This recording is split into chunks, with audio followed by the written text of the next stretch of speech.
boy stood perfectly still in the gymnasium courtyard, afternoon light slicing through the columns and throwing long shadows across marble that had soaked up centuries of sweat, oil, and unspoken pain.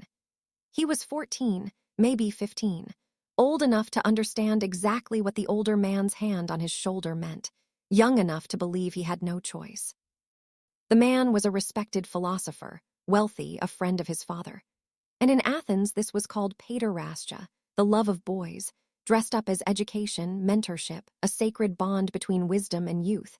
But the boy's eyes were frozen, distant, the kind of stillness that comes not from peace, but from a mind that has already learned to leave its own body behind. This was not mythology, not allegory.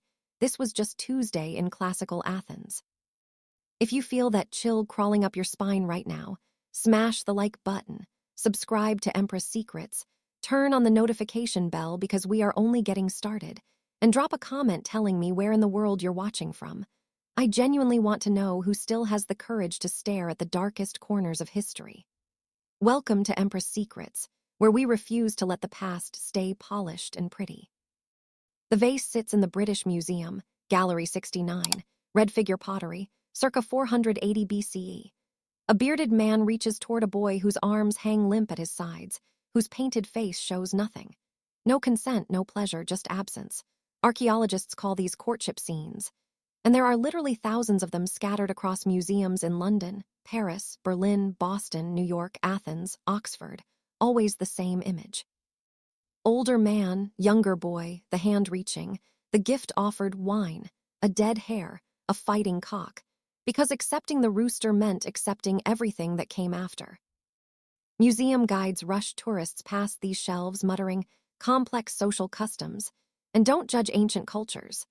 But when you scrape away 2.5 millennia of academic perfume, the stench is unmistakable, because the Greeks themselves had one word for what happened to these boys when an older male penetrated them. Hubris, the ultimate shame, the annihilation of personhood, the most degrading fate that could befall a free Greek male, which means every single one of these boys knew. Even while philosophers sang hymns to the beauty of their relationship, that they were being socially, spiritually, and permanently destroyed. Start with the sacred band of Thebes, the 150 pairs of male lovers everyone still celebrates as proof that Greek homosexuality was noble and honorable. Look closer and Plutarch spells it out with brutal clarity. Older warriors publicly selected teenage boys, usually 14 to 16, from elite families in a ritualized ceremony everyone applauded. The boy had almost no real choice, his family's honor, his city's military future, his own citizenship all depended on grateful submission. They called the older man the Erastes, the lover, expected to desire, pursue, hunger. They called the boy the Iramenos, the beloved, expected to submit but never, ever to desire back or enjoy it, because showing pleasure made you a kinados, a catapigan, a creature lower than an animal. Imagine you're 14, a decorated war hero and friend of your father chooses you in front of the entire city. Everyone congratulates your family. You're told this will make you brave and virtuous. But you also know what's coming is the single most shameful act your culture can imagine. Resist, and you disgrace your bloodline. Submit, and you destroy your own manhood. Feel anything at all, and you become unspeakable. So you stand perfectly still.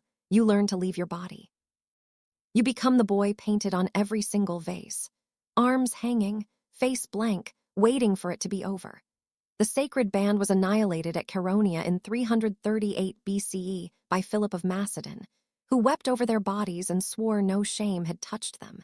Yet the boys who survived never got statues. They just grew up and selected boys of their own, and the cycle rolled on. If your blood is boiling right now, good, it should be. Hit that like button for every silent boy on those vases. Subscribe to Empress Secrets because we expose what universities still bury, and keep watching. At the center of this spiderweb of beautiful lies sits Plato. Today we say platonic love and picture something pure and sexless, the single greatest historical whitewash in Western civilization. In Plato's Symposium, the entire dinner party is drunk men giving speeches about how much they lust after adolescent boys.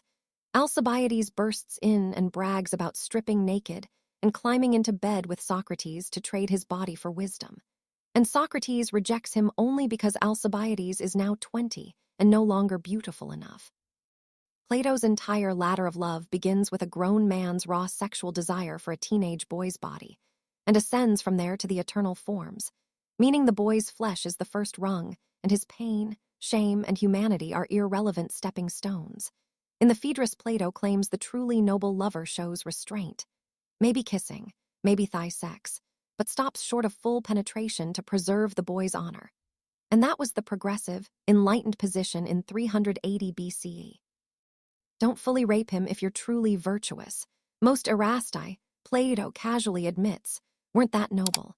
Xenophon tried to scrub Socrates clean by claiming his love was purely spiritual, yet even he can't explain why Socrates only ever mentors the prettiest boys. Ugly boys apparently had ugly souls no one cared to save. In Crete, the ritual was called harpage, the abduction. A man picked a boy aged 12 to 15, informed the family refusal brought public shame, gathered his friends, chased the boy through the streets, captured him, and disappeared with him to the countryside for 2 entire months of hunting, feasting, and whatever else happened in isolated shepherd huts while the city waited. When they returned, the man gifted a military uniform, an ox, and a drinking cup. The ox was sacrificed, the meat shared with the boy's age mates, and the boy had to stand in the public square and declare whether his abductor had treated him properly. Knowing his entire future depended on that man's reputation. That drinking cup became his permanent badge. He had to use it at every public banquet for the rest of his life, so everyone forever knew whose property he had been. Scholars debate whether any boy ever dared say no after 2 months alone with his legal kidnapper. Athens wrapped it in philosophy, Thebes in military glory, Crete in law and ritual, Sparta in barracks and beatings from age 7, but the core transaction was identical. Older men had sanctioned access to boys' bodies, and society handed them beautiful justifications on a silver platter. The psychological damage had no name back then, no therapy. No safe spaces, but it bleeds through their own texts. Plato himself admits most boys felt no love for their erasti, couldn't, shouldn't, because the relationship was fundamentally unequal and desire from the boy made him a catapigan. So boys learned to split themselves, perform gratitude while something inside died, endure in silence because running away shamed the family, fighting back brought beatings, and telling anyone earned the question, what did you do to encourage him? The only option was to become the boy in the vase painting, frozen, arms at his sides, eyes empty, waiting for it to end. And then, when he finally grew a beard, to select a boy of his own because that was the only way to reclaim power and finally become a man. Some boys simply broke. The historical record is full of silences. Phaedrus, one of the beautiful youths Socrates courted in Plato's dialogues, vanishes completely from history after adolescence. No marriage, no political career, no mention ever again. We don't know if he fled Athens, died young, or simply shattered inside. The Academy itself, birthplace of Western philosophy, passed from lover to beloved for over a century. Speusippus, Xenocrates, Polemo, Crates, Crantor, each head of the school taking a teenage boy as lover and heir. Imagine being a brilliant young philosopher who dreams of leading the Academy one day, knowing the price is attracting the current master's desire and enduring his touch first. Refuse and watch less scrupulous students take your place. By the Roman-era writers like Cicero started calling it the Greek vice. Christianity later condemned the whole framework outright, and medieval scholars scrubbed Plato so thoroughly that Platonic love came to mean the exact opposite of what he wrote. But the vases never lied. Thousands of them still sit in glass cases showing the same frozen boys, the same reaching hands, the same blank faces. Beneath ancient gymnasiums, archaeologists find graffiti scratched by other boys. Timarchus is a whore, Cleonymus sells himself. Angry, desperate messages carved into stone because that was the only voice they had. In museum storerooms sit the vases too explicit for public display. Boys clearly restrained, faces contorted in pain, images curators label problematic and hide in back rooms. The stones remember what the poets tried to forget. This pattern did not die with Greece. Medieval monasteries, Renaissance art studios, 19th century boarding schools, 20th century coaches and choir masters. Every era reinvents the language. Mentorship, patronage, special attention, grooming. The Greek philosophers handed predators a 2,500-year-old playbook that makes exploitation look like enlightenment, and institutions still use it today. We started with one boy standing perfectly still under a philosopher's hand. We end with the exact same vase in the British Museum, Gallery 69, red figure, 480 BCE. Look again, and you will never see courtship again. Only evidence, only confession. Only a child who learned to leave his body, while the adults who built Western civilization debated virtue over his head. Greek philosophy gave us logic, ethics, democracy, science, and the tools to think. But it built that legacy on the bodies of children who learned to stop feeling just to survive. And that truth is carved into every silent vase, every piece of hateful graffiti, every blank painted face that has waited 2,500 years for someone to finally look at it and see a witness, not art. If this story disturbed you, good. It should disturb you. If it made you angry, channel that anger, share this video, subscribe to Empress Secrets, turn on the bell because there are countless more buried truths waiting. Comment where you're watching from and tell me you see him too.